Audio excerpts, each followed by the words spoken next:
Dalam acara nyantri saham bareng Kabar Bursa, ekonom senior Institute for Development of Economics and Finance Afiliani memaparkan ketidakpastian global sudah terjadi sejak 2008. Generasi muda harus punya inisiatif, salah satunya dengan berinvestasi.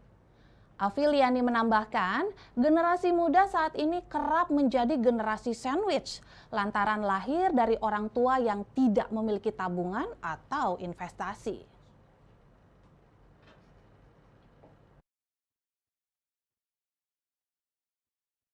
Kita sebagai orang yang bekerja di perusahaan menganggap bahwa ketidakpastian itu adalah bagian dari hidup kita.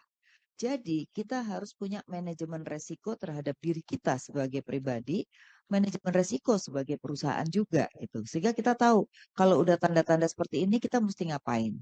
Makanya kita perlu dalam diri kita sendiri itu menerapkan resiko terhadap diri kita. Resiko apa? Resiko tentu saja kita bicara resiko itu dalam hidup ya. Kalau dalam hidup, kalau sebagai retail, kita harus bicara masa depan.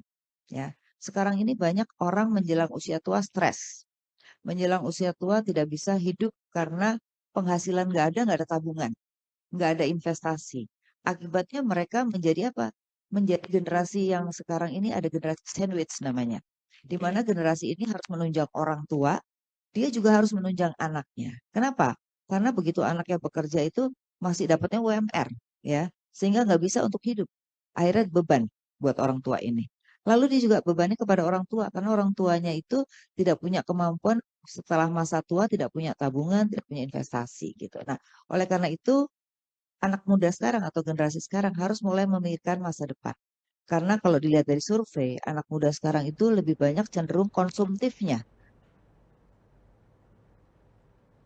Ya, saatnya generasi muda lebih waspada dan menyadari tantangan ekonomi ke depan.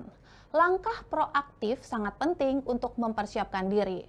Perencanaan keuangan yang matang dengan berinvestasi menjadi salah satu solusi agar tidak terjerumus dalam pusaran generasi sandwich.